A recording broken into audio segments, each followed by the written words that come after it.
Hello YouTube. In this video we're going to look at the problem of philosophical progress. Does philosophy exhibit progress? Is progress in philosophy even possible? This is one of the big questions of meta-philosophy, the philosophy of philosophy.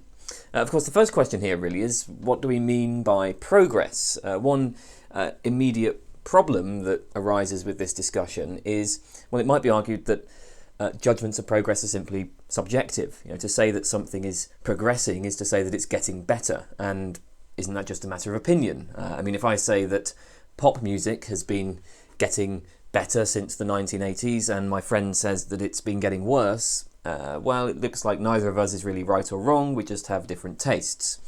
One big question here is what exactly it might mean to talk about progress in philosophy. So maybe a useful way to frame this question is to compare philosophy with the sciences. So many people would say that science has exhibited pretty remarkable progress. When we look at the development of science from Aristotelian physics to Copernicus to Newtonian mechanics to Einstein's relativity theory to quantum mechanics, these developments are progressive in the sense that over time scientific theories increase the number of successful predictions. They unify phenomena once thought to be disparate. They can be applied to create new technologies that allow us to manipulate the world in new ways. Basically, we know more about biology today than we did 100 years ago. And biologists 100 years ago knew more than did biologists 200 years ago. There has been an increase in knowledge. So that's the sense when we say that science is progressive, that seems to be what people have in mind. I guess the point here is that later theories often build on earlier ones, or at least they're expected to retain the successes of earlier ones. And in that way, our knowledge increases. But now, when we turn to philosophy, we don't seem to find this kind of pattern, or at least it's not so obvious. And I think as a result of this, there are plenty of people with a rather negative attitude towards philosophy. Stephen Hawking once famously declared that philosophy is dead. Lawrence Krauss has argued that the sciences have rendered philosophy largely obsolete. Lewis Wolpert has said that a number of times over the years that philosophy has nothing of interest to contribute to intellectual inquiry. Now, my own view is that these people are just ignorant of philosophy. I don't think that kind of very extreme negative judgment can plausibly be defended. But there is certainly something to the idea that philosophy has failed to exhibit the kind of progress that we find in the sciences. So let's consider some more sophisticated arguments for the pessimistic view that philosophy has shown no progress. So Eric Dietrich, in his article, "There is no progress in philosophy," claims, as the title suggests, that there is no progress in philosophy. That philosophy is fundamentally the same today as it was 2,000 years ago. And this lack of progress, he thinks, can be seen partly in how philosophy is taught. When people learn a science like biology, they don't need to read the work of older scientists. They don't need to read papers even from 50 years ago. Most biologists speak very highly of Darwin and Mendel and so on, but they don't actually need to read Darwin's own work. The main way that a biologist today learns about natural selection is by studying the modern textbooks on evolutionary theory. Indeed, it would probably be quite misleading to try to learn biology by reading Darwin, because Darwin was wrong about so many things. Biology has really moved on very substantially since his work. On the other hand, a huge part of learning philosophy involves reading the work of earlier philosophers. If you haven't read at least some Plato, Aristotle, Descartes, Locke, Hume, and so on, you will not be considered to have had a complete education in the discipline. And furthermore, philosophers care a lot about what earlier philosophers actually said. We spend a lot of our time reading these earlier texts very closely and trying to interpret their arguments in a way that no biologist would need to bother doing with Darwin. I mean, at this point, as far as contemporary biology is concerned, it doesn't really matter what Darwin actually meant, what his arguments actually were. But for philosophers, it does seem to matter what Hume meant and what his arguments actually were. So I guess, just to be clear, when Dietrich says that there is no progress in philosophy, what he has in mind, I think, is that philosophy lacks what we might call theoretical convergence and theoretical cumulativity. In science, researchers are able to achieve a consensus about the answer to a particular question, so that's convergence, and then they are able to build on that to produce a consensus about the answers to more specific questions, so that's cumulativity. It's this convergence and cumulativity that is not found in philosophy. In thousands of years, we have failed to achieve a consensus on even the most basic questions. And that's why students of philosophy still have to examine the debates between Plato and Aristotle. Think of the big questions like, what is the relationship between mind and body? What makes behaviour right or wrong? What is the justification for our beliefs about the external world? Do we have free will? Are there objective moral facts? Is mathematics discovered or invented? In all of these cases, the debates are as open as they have always been. To see just how widespread philosophical disagreement is, you could go and take a look at the Phil Papers survey. This was a survey of professional philosophers on a variety of central questions of philosophy. Google Phil Papers survey and you should find a link easily enough, and you'll see there's really very little consensus on most issues. So, Dietrich thinks, as I say, that there is no progress. Now, he does consider a couple of possible responses to this. So one possible response is, well, it seems clear that philosophy has become much more sophisticated over time. Philosophical theories have become more complex, and we have new concepts with which to express our theories, and we have a better understanding of the relations between different theories. So just think about how, for instance, in metaphysics, we can deploy the concept of possible worlds to better understand possibility and necessity, or how the notion of supervenience is used to articulate theories of the relationship between the mind and the brain. We also have new methods, or at least more refined methods by which to evaluate theories. We now distinguish methods like linguistic analysis, formal logic, phenomenology, and so on. Isn't this a kind of progress? Well, Dietrich grants that yes, philosophy is indeed more sophisticated, but the problem is that although philosophers might now understand their theories in more detail and with greater sophistication, this has been pretty much useless at actually settling the debates between competing theories. The greater sophistication hasn't brought us any theoretical convergence or cumulativity. So there's no progress here. A second response he considers is, well, actually, it looks like there are many cases where philosophers have achieved a consensus on the answers to particular questions. For example, these days, most philosophers are materialists or physicalists. And not only that, they've come to understand materialism in quite a refined way. So, in going back to sort of the ancient Greeks, I mean, materialism was the metaphysical theory that there was nothing in the world but atoms and the void. Today, we have a much more sophisticated understanding of materialism. We now accept that forces and fields and weird quantum phenomena can count as material, so nobody defends the atoms and the void conception of materialism anymore. Or consider slavery, for instance, a debate in ethics.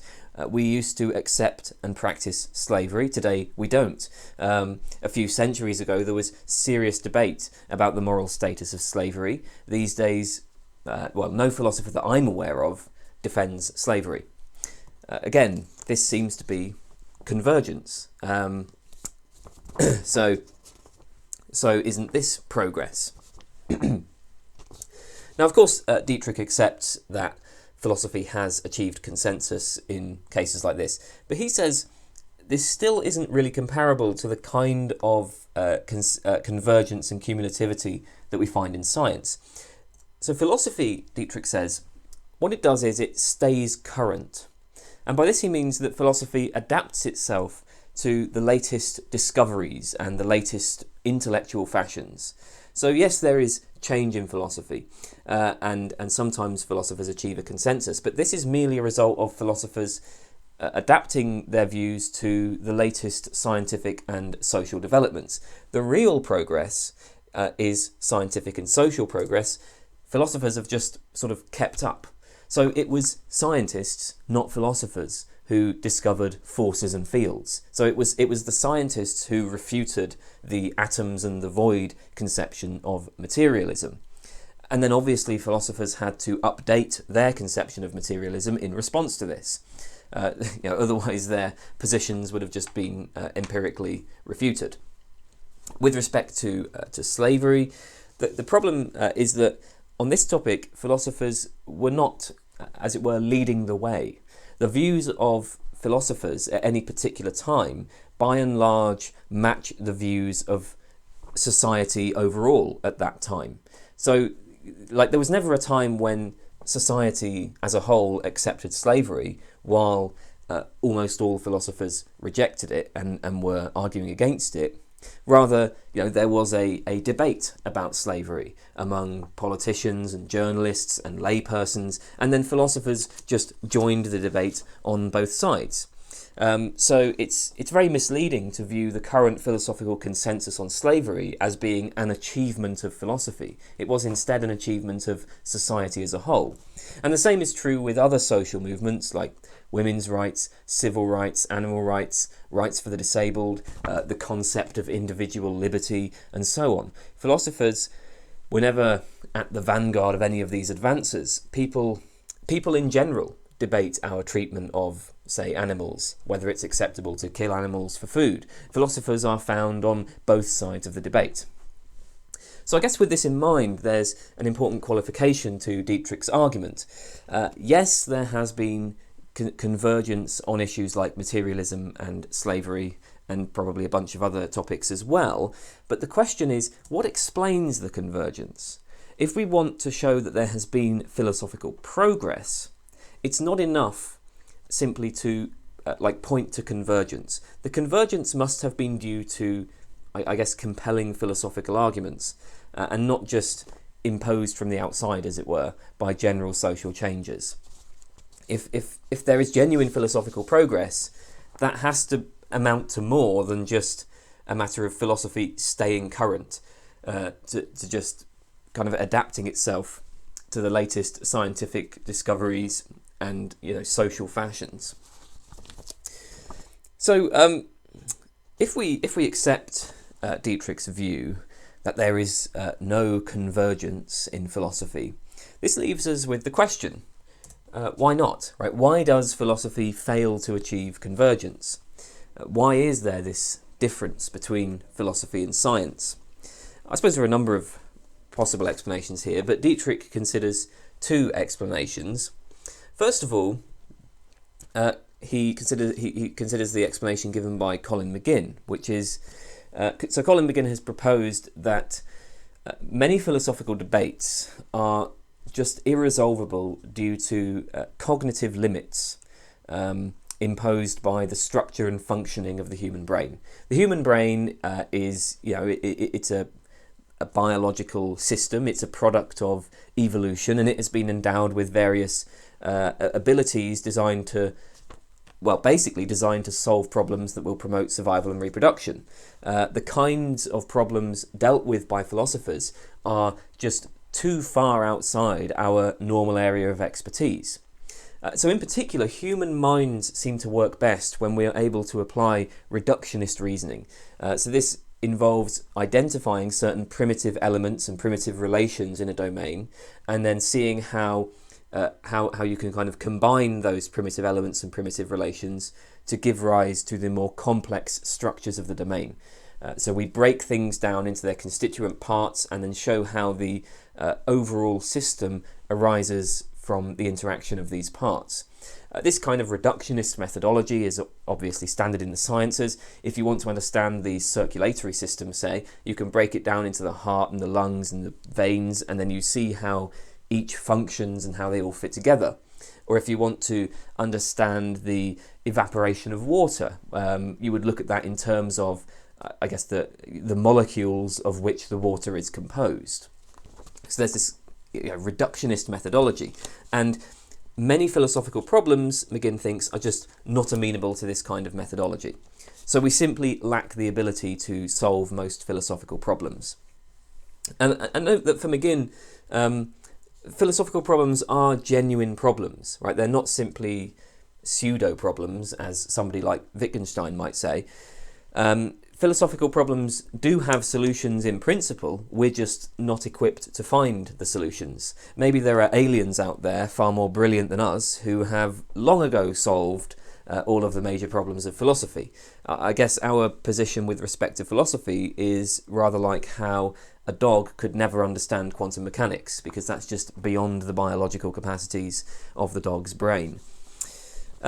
So that's maybe one possibility. Another suggestion that Dietrich considers is Thomas Nagel's view that philosophical problems arise from a conflict between two points of view that are both necessary or unavoidable, but often incompatible. These are the objective or third-person point of view and the subjective or first-person point of view. The analysis of an experience from the objective point of view often conflicts with the analysis from the subjective point of view. So from the subjective point of view, for example, we seem to have free will. We have agency. We choose our own actions. We are unlike other objects in the universe in that we can make decisions and so control what we do. Whereas, a rock, for instance, that can't decide whether or not to roll down a hill. Like the behaviour of the rock depends entirely on the external causal influences, and the rock itself has no say on the matter. If the external, like the wind and the surrounding environment and so on are in the right kind of state, then the rock will roll down the hill. That's it. The rock doesn't make any decision there. So there seems to be a significant difference with respect to agency, to the ability to control our actions. And of course this is important. This has implications for various other things like moral responsibility, because we think that I am morally responsible for the actions that I choose to perform. If I choose to hit you in the face, you can blame me for that. On the other hand, if something external causes my arm to move and hit you in the face, like, I don't know, a really powerful gust of wind or something, well, you wouldn't blame me. Free will is kind of, that's part of what it's like to be human from the inside, as it were. That's our personal, subjective perspective on the world. However, if we take the objective point of view, humans are just other objects in the universe. They're just other nodes in the causal net. We are composed of the same kind of fundamental particles with the same causal powers, governed by the same natural laws of which the rock is composed. Any decisions that we make are a product of a huge variety of different causal influences over which we have no control in any sense. Even if the universe is indeterministic on some level, so that our behaviour isn't causally determined, the point is that when we view the human as a biological machine, there doesn't seem to be anything fundamentally different about us. There doesn't seem to be anything special about us that could be the source of agency and free will. So, hopefully this subjective-objective distinction is clear. The point is that we can view the world from our own subjective personal perspective, or we can take a more detached view, a view from nowhere, as it were. And Nagel's view is that one of the things that makes science work so well, at least in the contexts where it does work, is that science just ignores the subjective point of view. Science always takes the objective view. Science is based on publicly accessible evidence. Theories are stated in such a way that they're always subject to experimental or observational testing. We view systems as being decomposable into separate parts and separate functions, and so on.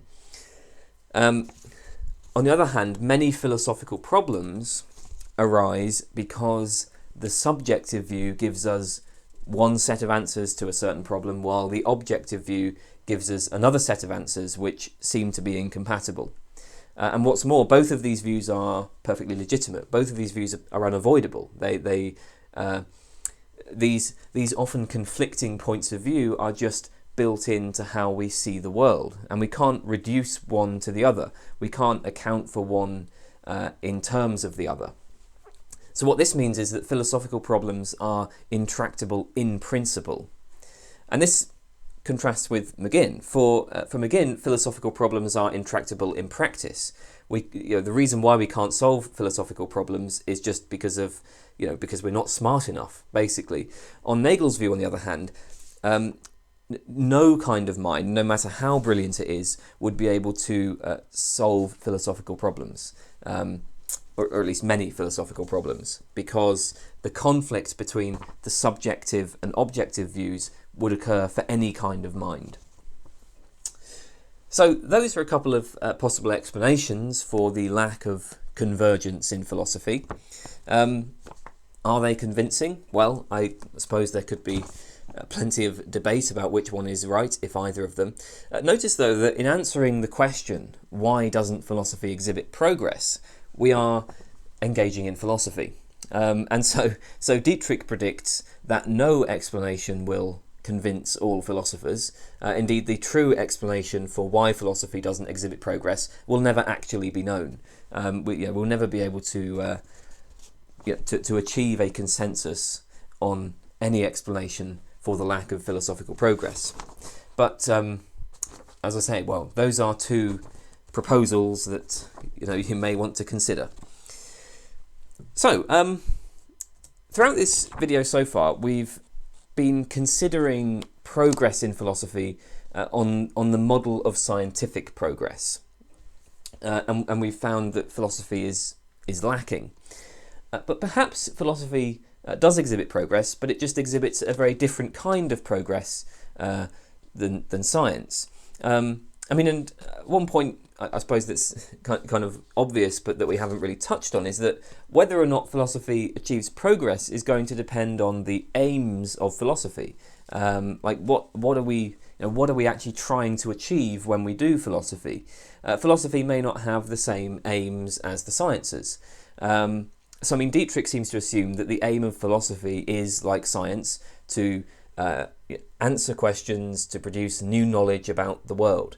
But there are other ways of thinking about philosophy which will lead to different ways of measuring philosophical progress. So one alternative approach to philosophy, popular in the first half of the 20th century in particular, is that the aim of philosophy is conceptual analysis, where this basically involves clarifying the meaning of and the structure of our concepts and exploring the relations between different concepts. So, I guess the kind of background assumption here is that it seems pretty plausible that empirical facts, empirical questions are entirely the domain of the sciences. So philosophy, for instance, it can't reveal the structure of space-time or the origin of life or what's involved in the mental process of perception and so on. Right? Physics, chemistry, biology, psychology, these are all pursued independently of philosophy, and these sciences are concerned with empirical questions, any questions that are answered by appeal to empirical evidence. But perhaps philosophy can be used to understand the logical structures of our concepts and theories that we use to describe the world. So philosophy can't tell you the metaphysical nature of time, but it can explain the concept of time, and it can explain how that concept relates to other concepts. Conceptual analysis is certainly an important method in philosophy, and it essentially involves breaking down complex concepts into their constituent parts by articulating the necessary and sufficient conditions for the application of the concept. As a simple example, take the concept bachelor. We would say that a bachelor is an unmarried man. So to put it in rather more formal terms, X is a bachelor if and only if X is a man and X is unmarried. Here we have specified the necessary and sufficient conditions for X to be a bachelor. If all people that are male and unmarried are bachelors, and anybody that is either not male or not unmarried is not a bachelor. So this kind of procedure should be familiar if you've read any modern philosophy, certainly. Epistemologists say try to analyse the concept knowledge by specifying the necessary and sufficient conditions for a belief to be knowledge. The traditional analysis, the JTB account, is that knowledge is justified true belief. That's JTB, justified true belief. So X knows that P, if and only if X believes that P is true, and X is justified in believing that P. And then we can challenge this analysis by proposing a scenario where it seems that X has knowledge, but where X doesn't have justified true belief, or where X has justified true belief, but intuitively doesn't have knowledge. Gettier cases are famous examples here. So yeah, I mean that should be, I think, pretty familiar to you if you're interested in philosophy. This certainly fits much philosophical practice. We kind of propose a definition, we propose the necessary and sufficient conditions for the application of a concept, and then we use thought experiments to try to come up with counterexamples to that analysis. And this also, incidentally, connects to what is often proposed as a criticism of philosophy. Many problems of philosophy seem to be purely verbal disputes. They seem to come down to semantics. Arguably, say, the debate about free will is really a question of what would count as free will. It's a question of how we define the phrase free will, with compatibilists offering one definition and incompatibilists offering another. Isn't that just semantics?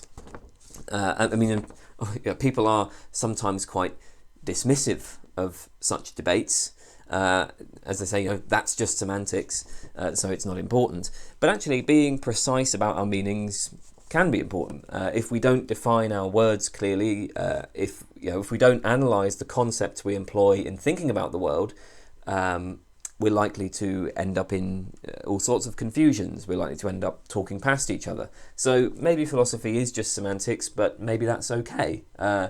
Maybe we have to engage in such semantics in order to understand what it is that scientific theories mean and what consequences they have. So philosophy provides conceptual clarification, and there is a kind of progress here. We may disagree on utilitarianism versus virtue ethics, and perhaps there is no hope of resolving this debate through philosophical argument. But these days we do have a much better understanding of the issues involved and the commitments of these positions than we did even 50 years ago. And actually this is also a good example of the relation between philosophy and science. Virtue ethics has been challenged recently by contemporary psychology, particularly research in what's known as situationist psychology, which suggests that people simply don't have stable character traits, and therefore that there are no such things as virtues, as these are understood in virtue ethics. Check out the work of John Doris for some interesting arguments on this. Anyway, the point is, it's not just obvious that psychology refutes virtue ethics. There are different versions of virtue ethics that are vulnerable to this research in different ways. And we only know this due to the work of philosophers. So when the sciences ever refute a philosophical position, this refutation depends on the philosophers who worked out exactly what the commitments of that position were. So it's going to depend on that, that previous work of conceptual analysis.